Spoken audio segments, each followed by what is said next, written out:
हवलदार बहादुर और डाकुओं का गिरोह। हवलदार बहादुर की ड्यूटी मुख्य बाजार में लगाई गई थी। यह इंस्पेक्टर खड़क सिंह मुझसे जलता है, तभी मेरी ड्यूटी यहां लगाई है जहां कोई अपराध नहीं होता। अब तो मैं अपनी योग्यता सिद्ध कर चुका हूं, फिर भी तभी कुछ दूरी पर आई, पकड़ो मेरी चेन, चोर चोर। चेन खींचकर भाग रहा है, हवालात में बंद करके सड़ा दूंगा साले को। अबे ओए ठहर जा, मैं दौड़ का चैंपियन हूं हवलदार, तुम मुझे नहीं पकड़ सकते। अबे मैं भी रेस का चैंपियन हूं, अभी बताता हूं। चोर एक सुनसान और सीधी सड़क पर निकल आया था। तुझे तो हरा कर ही रहूंगा बेटा। लेकिन चोर को पकड़ने की बजाय वह उससे आगे निकलते चले गए। देखो मेरी दौड़। ऐसा लगता था जैसे उनके ब्रेक फेल हो चुके हैं। आए, यह हवलदार तो दौड़ता ही चला जा रहा है, शायद बावला हो गया है। तभी इंस्पेक्टर खड़क सिंह की जीप उधर से गुजरी। हवलदार बहादुर, कहां भागे जा रहे हो तुम? हवलदार बहादुर ने बड़ी मुश्किल से अपनी ब्रेक लगाए। ओह, इंस्पेक्टर खड़क सिंह सर। कहां दौड़े जा रहे हो तुम? मैं एक चोर को पकड़ने के लिए दौड़ रहा था सर। वह एक महिला की चेन खींचकर भागा है। लेकिन चोर कहाँ है? वह तो पीछे रह गया साहब। मैंने साले को दौड़ में हरा दिया। कह रहा था दौड़ का चैंपियन हूं मैं। यानी तुमने उसे पकड़ा नहीं? ओह, भूल हो गई साहब, मैं जोश में होश खो बैठा और शट अप, तुम अभी तक गधे के गधे ही हो। इंस्पेक्टर ने क्रोध में भरकर जीप आगे बढ़ा दी। मैं सचमुच गधा हूं। भला मुझे उस लफंगे के साथ रेस लगाने की क्या जरूरत थी? इंस्पेक्टर खड़क सिंह फिर से मुझे मूर्ख समझने लगा है। अब जब तक मैं एक आध अपराधी को पकड़कर उसके हवाले नहीं करूंगा, तब तक मेरी इज्जत वापस नहीं मिलेगी। थोड़ी देर बाद गली से गुजरते हुए आए, यह बंदा क्या कर रहा है? ओए, क्या बात है? तुम कान लगाकर सुनो। हवलदार बहादुर ने तुरंत अपना कान दीवार से लगा दिया। शायद किसी अपराध का सुराग मिलने वाला है। लेकिन काफी देर कान लगाने के बाद भी कुछ सुनाई नहीं दिया। अबे ओए, मुझे तो कुछ भी सुनाई नहीं दे रहा है। हा हा हा, मैं 2 घंटे से कुछ सुनने की कोशिश कर रहा हूं। जब मुझे ही कुछ सुनाई नहीं दिया तो तुम्हें 5 मिनट में कैसे सुनाई दे जाएगा? थाक, पुलिस से मजाक करता है साले। अरे अरे, पागल को क्यों पीटते हो हवलदार साहब? पागल? हाँ, यह बेचारा पागल है।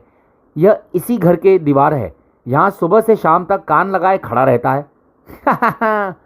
जा साले, पागल समझकर छोड़ दिया, वरना हवालात में डालकर सड़ा देता। थोड़ी देर बाद सड़क पर धाड़। ओए, अब माफ करना हवलदार।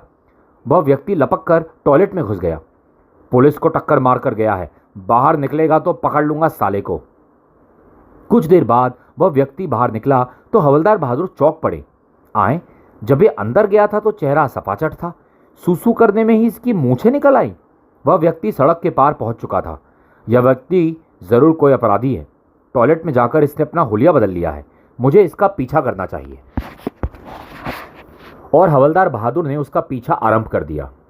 इसको अपराध करते हुए रंगे हाथों पकड़ूंगा, फिर साले को हवालात में बंद करके सड़ा दूंगा। उस व्यक्ति ने मुड़कर देखा। ओह, हवलदार को मुझ पर शक हो गया है। तुरंत ही उसने टैक्सी को रुकने का संकेत दिया। टैक्सी! भाग रहा है साला।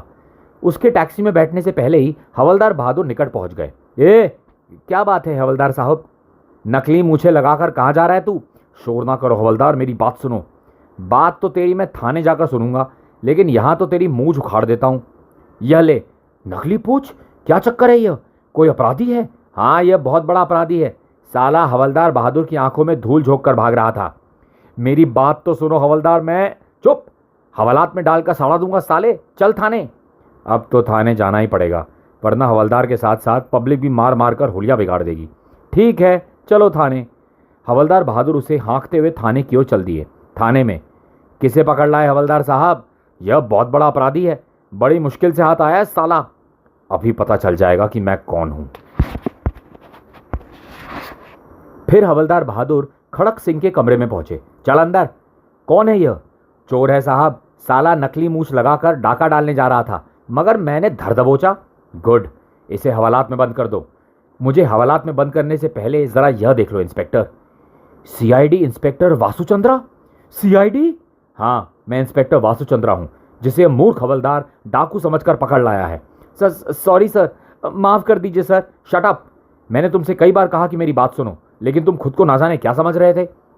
हवलदार बहादुर को इस तरह की मूर्खताएं करने की आदत है inspector Vasu. By the way, ये आपको कहां से पकड़ कर लाया है? मैं एक संदिग्ध व्यक्ति का पीछा कर रहा था। उसने मुझे पहचान लिया था, इसलिए मैंने एक पब्लिक टॉयलेट में घुसकर अपना हुलिया बदला, और जब टॉयलेट से बाहर निकला तो आपके इस हवलदार बहादुर ने पकड़ लिया मुझे। आई एम सॉरी, प्लीज़ आप बैठिए। नहीं, पहले मैं इस हवलदार के विरुद्ध लिखित शिकायत दर्ज करना चाहता हूँ। इसे माफ़ कर दीजिए इंस्पेक्टर वासु, यह थोड़ा मूर्ख ज़रूर है लेकिन आदमी काम का है। इंस्पेक्टर साहब ठीक कहते हैं, शट अप, जाकर मिस्टर वासु के लिए चाय लाओ। Yes sir. कुछ देर बाद, आप किसी अपराधी का पीछा कर रहे थे? जी हाँ, वास्तव में हमारे विभाग को सूचना मिली है कि पड़ोसी राज्य से डाकुओं का एक गिरोह हमारे शहर में आ चुका है और जल्दी शहर में लूट और डकैती की वारदातें शुरू करने वाला है। इसी सिलसिले में मैं एक संदिग्ध व्यक्ति का पीछा कर रहा था। डाकुओं का गिरोह हमारे शहर में? हवालात में बंद करके सड़ा दूंगा साले को। तुम चुप रहो। डाकुओं के इस गिरोह के विषय में तो मुझे भी सूचना मिल चुकी है। मैंने भी अपने कुछ जासूस डाकुओं की तलाश में लगा दिए हैं। वह बहुत खतरनाक गिरोह है, हमारा पूरा डिपार्टमेंट उसकी तलाश में लगा हुआ है। उसी समय शहर के एक भाग में डाकुओं का गिरोह सक्रिय था। डाकुओं ने हवा में गोलियां चलाकर पूरी मार्केट में आतंक फैला दिया था। धाएं धाएं। फिर उन्होंने दुकानों का कैश लूटना शुरू कर दिया। एक दुकानदार ने विरोध करना चाहा, मगर इधर लाओ सारा रुपया, गोली मार दूंगा साले। आह! डाकुओं ने एक जौहरी की दुकान भी लूटी। केवल 10 मिनट में डाकुओं ने लाखों रुपए लूट लिए और फिर गोलियां चलाते हुए अपनी गाड़ियों में बैठकर धाएं धाएं धाएं फरार हो गए। कुछ देर बाद इंस्पेक्टर खड़क सिंह के सामने रखे फोन की घंटी बजी। क्या शंकर मार्केट में डाका पड़ा है? 10 डाकू थे? तो वह गिरोह सक्रिय हो उठा है। जी हाँ, मैं शंकर मार्केट जा रहा हूं। मैं भी आपके साथ चल रहा हूं। और मैं भी। तुम्हारी वहां कोई जरूरत नहीं है और इस मामले में तुम टांग अड़ाने की कोशिश भी मत करना। पिछली बार तुमने ना जाने कैसे 3 डाकू पकड़ लिए थे, लेकिन इसका यह अर्थ नहीं है कि तुम 30 मार खा हो गए हो। इंस्पेक्टर खड़क सिंह सचमुच मुझसे जलता है, लेकिन ये मुझे डाकुओं को पकड़ने से रोक नहीं सकता। मैं अपने ढंग से डाकुओं की खोज करूंगा। शंकर मार्केट में इंस्पेक्टर खड़क सिंह को डाकुओं का कोई सुराग नहीं मिला। वह सब चेहरे पर नकाब चढ़ाए हुए थे। इंस्पेक्टर साहब, हम किसी का चेहरा नहीं देख पाए। वह बहुत खतरनाक डाकू थे। विभिन्न लोगों का बयान लेने के बाद इंस्पेक्टर ने उन्हें सांत्वना दी। आप लोग निश्चिंत रहे, डाकुओं को जल्दी पकड़ लिया जाएगा। पुलिस विभाग के बेहतरीन जासूस उन डाकुओं की खोज कर रहे हैं। उधर छुट्टी के बाद हवलदार बहादुर ने घर जाकर अपना हुलिया बदला और निकल पड़े डाकुओं की तलाश में। कोई सोच भी नहीं सकता कि गोला और बेरा बेचने वाले पुलिस का हवलदार हो सकता है। आओ भाई, गोला खाओ, सेहत बनाओ, जो खाएगा बेर हो जाएगा शेर। अबे ओए उस्ताद, क्या बेच रही है तू? बेर लेने हैं? नहीं लेने। भला बेर भी कोई खाने की चीज है? खा कर देख बेटा, मेरे बेर खाते ही शेर बन जाएगा। मुझे नहीं बनना शेर, तेरी सूरत गीदड़ जैसी है, इसलिए अपने बेर खुद ही खा ले और बन जा शेर। ग्रर, साले मुझे डाकू ना पकड़ने होते तो बताता तुझे। एक चौराहे के निकट हवलदार बहादुर ने अपनी रेड़ी रोक दी।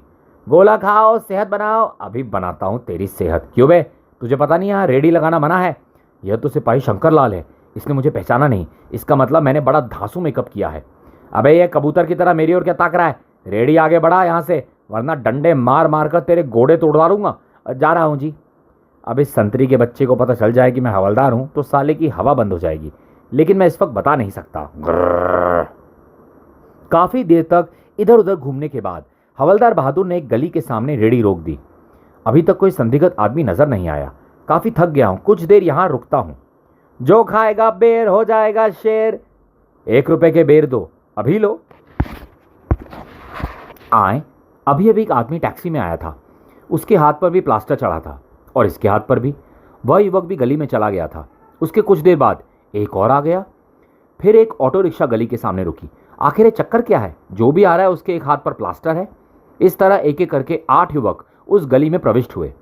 आधे घंटे में इस गली में 8 व्यक्ति गए हैं और सबके एक हाथ पर प्लास्टर था। मामला गड़बड़ है। शायद यह सब डाकू हैं और प्लास्टर में चोरी का माल छुपा कर ला रहे हैं। गली के भीतर जाकर देखना होगा। गली अंदर से सुनसान थी। यहाँ सिर्फ 4 मकान हैं, लेकिन वह लोग किस मकान में गए होंगे? तभी एक और आ रहा है। क्या बेच रहे हो तुम? गोला और बेर। शर्म नहीं आती तुम्हें? खाने की चीजें ढक कर नहीं रखी? बच्चों में बीमारी फैलानी है क्या? नहीं जी। चुप रहो और भागो यहाँ से। यह गंदी चीजें लेकर दोबारा यहाँ आए तो ठीक नहीं होगा। अब जाता हूँ। युवक आगे बढ़कर एक घर में प्रविष्ट हो गया। ओह, तो यह है इनका अड्डा। अब कोई संदेह नहीं रहा। यह सब साले डाकू हैं। साला मुझे डांट रहा था। अभी बताता हूँ। इंस्पेक्टर खड़क सिंह को सूचना देनी चाहिए कि मैंने डाकुओं के गिरोह का पता लगा लिया है। हवलदार बहादुर रेडी लिए हुए गली से बाहर निकले। थोड़ी देर बाद, हेलो सर, मैं हवलदार बहादुर सिंह बोल रहा हूँ। क्या बात है? सर, मैंने डाकुओं के उस गिरोह का पता लगा लिया है, मैं उनका अड्डा भी देख आया हूँ। आप तुरंत फोर्स लेकर आ जाइए। अभी छापा मारकर हम सब सालों को पकड़ लेंगे और हवालात में बंद करके सड़ा देंगे। तुम्हें कोई गलतफहमी तो नहीं हुई हवलदार?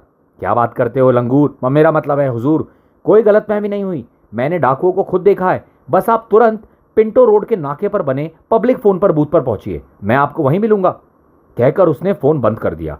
इंस्पेक्टर खड़क सिंह को आज फिर मेरी बुद्धि और बहादुरी का कायल होना पड़ेगा, लेकिन इससे पहले मैं उसकी अकल की परीक्षा लूंगा। देखूंगा वह मुझे इस हुलिये में पहचान पाता है या नहीं। कुछ ही देर बाद पी, बूथ में तो कोई नहीं है। हवलदार बहादुर कहाँ चला गया? अंधा कहीं का। ए रेडी वाले, तुमने यहाँ किसी पुलिस हवलदार को देखा है? बेर खाएंगे जनाब। साले, तुझे पुलिस हवलदार और बेर में कोई फर्क नजर नहीं आता? मैं हवलदार को पूछ रहा हूं और तू मुझे बेर खिला रहा है? तड़ाक! उफ! हवलदार बहादुर ने चिढ़ाने वाले स्वर में कहा, ही, आप तो बेकार ही गुस्सा कर रहे हैं साहब। गोला खाइए और शांत हो जाइए। अभी खाता हूं तेरा गोला। धाड़ तड़ाक ढिशुम! हवलदार घबरा कर चिल्लाया, अरे मत मारो साहब, मैं ही तो हवलदार बहादुर हूं। हवलदार बहादुर तुम? हाँ साहब, हमने हुलिया बदलकर डाकुओं का पता लगाया है, लेकिन आपने तो मार मार कर हमारा हुलिया ही बिगाड़ दिया है। तुमने पहले क्यों नहीं बताया कि तुम थे, मूर्ख आदमी? खैर, डाकू कहाँ हैं? हवलदार बहादुर इंस्पेक्टर के साथ जीप में सवार हो गए। हमें बहुत होशियारी से छापे मारना होगा सर। बस तुम हमें उनके अड्डे तक पहुंचा दो, छापा हम खुद मार लेंगे। यही है उन डाकुओं का अड्डा। यह तो किसी डॉक्टर का मकान है। नहीं सर, यह डाकुओं का अड्डा है। मैंने अपनी आंखों से डाकुओं को भीतर जाते देखा है। इंस्पेक्टर खड़क सिंह पहले अकेला ही मकान के भीतर प्रविष्ट हुआ। यह तो कोई प्राइवेट अस्पताल लगता है। क्या बात है इंस्पेक्टर साहब, हमें इस मकान में कुछ डाकुओं के आने की खबर मिली है। डाकू? क्या बात करते हैं इंस्पेक्टर साहब, यह मेरा प्राइवेट क्लिनिक है, यहां भला डाकुओं का क्या काम? इंस्पेक्टर ने हवलदार बहादुर को भीतर बुलाया। यहां तो कोई डाकू नहीं है हवलदार, यही लोग तो डाकू हैं। देखिए, सबके हाथों पर प्लास्टर चढ़ा हुआ है। यह क्या मजाक है इंस्पेक्टर? यह सब मेरे मरीज हैं और अपनी टूटी हुई हड्डियों का इलाज कराने यहां पर आए हैं। अब मरीज? हाँ, लेकिन मैंने तो इन सबको डाकू समझा था, क्योंकि इन सबके एक एक हाथ पर प्लास्टर था और यह लोग। Shut up you fool! सिर्फ एक जैसे प्लास्टर के कारण तुमने इन शरीफ लोगों को डाकू समझ लिया। फिर इंस्पेक्टर को डॉक्टर राजकुमार से माफी मांगनी पड़ी।